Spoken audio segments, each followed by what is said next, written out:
Hi, everybody, and welcome back to the Blue Couch. I am Casey here at Casey Counseling. I am joined today with my colleague, Lovey Bennett, a social worker, and today we are going to tackle some myths on reasons why people choose not to seek therapy.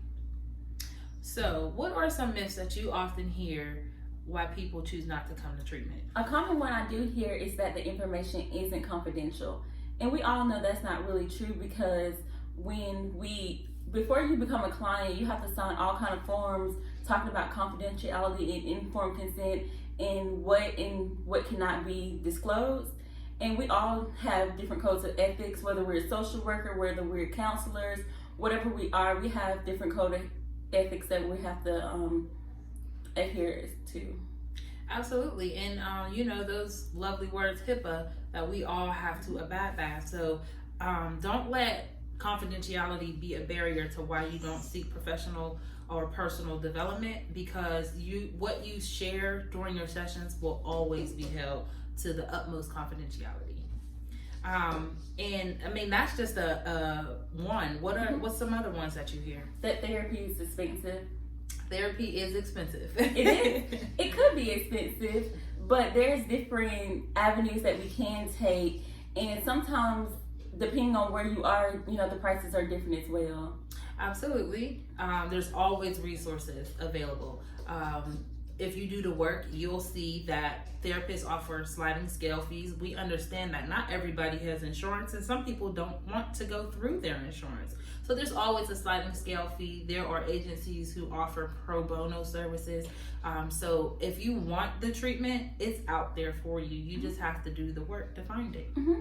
And another thing, you can also go through your job and going through EAPs as well, and that's a different resource as well. Absolutely. Those employee assistance programs, take advantage of them, especially if you work, and you don't have to work full time to have that availability of that program. So take advantage of that. So what's another one you hear? People belittle their experiences. That is a big one. Just because my issue don't look like your issue doesn't make my issue any less of an issue for me. And it may be something that I struggle with. What I struggle with could be different from what you struggle with, right?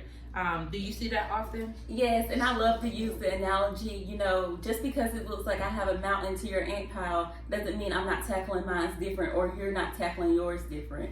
Absolutely. So don't let your little experience put you on a back burner of seeking treatment, because something little to you could be huge to somebody else. And what starts off as little to us turns into something huge. So tackle it while it's little and get some help to kind of process through it so that you don't have to do it alone. Don't let that be a barrier either. Yes. What's another big one? Oh, this is the big one that I always used to hear as well. Parents or different people say whatever happened in my house stays in my house.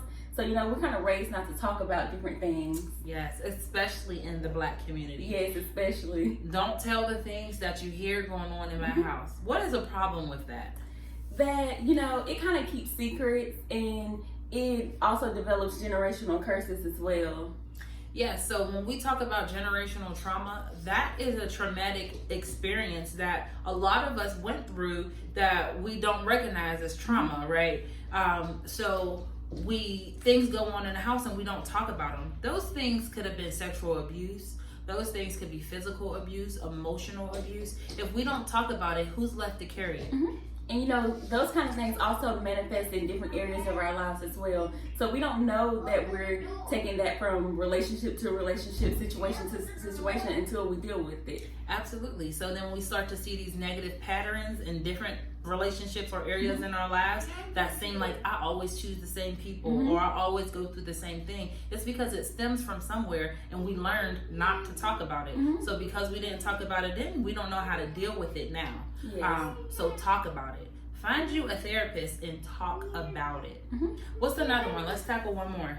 Oh, another big one that I hear is that PTSD is only for people who have been in the military or active duty. Tell me why that is a myth.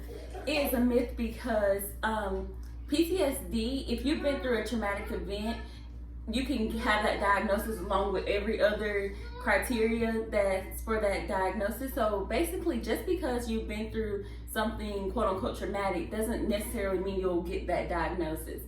But first responders can have that diagnosis. People of sexual assault victims, rape victims, child abuse victims, anybody can have that particular diagnosis if you fit that criteria that DSM-5 has set up.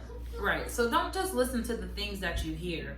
PTSD is a word with a major impact. You don't necessarily have to have served in the military, although that's often where we see it a lot. That's not the only place where that diagnosis comes from. And your trauma is your trauma. So it does, even if you don't have a PTSD diagnosis, trauma can still be entailed on a person without it being post-traumatic. Yes. So your trauma can still be experienced in several of the same ways. But thank you for joining us on a Blue Couch, and we hope to see you next time here on a Blue Couch. Have a nice day. Thank y'all.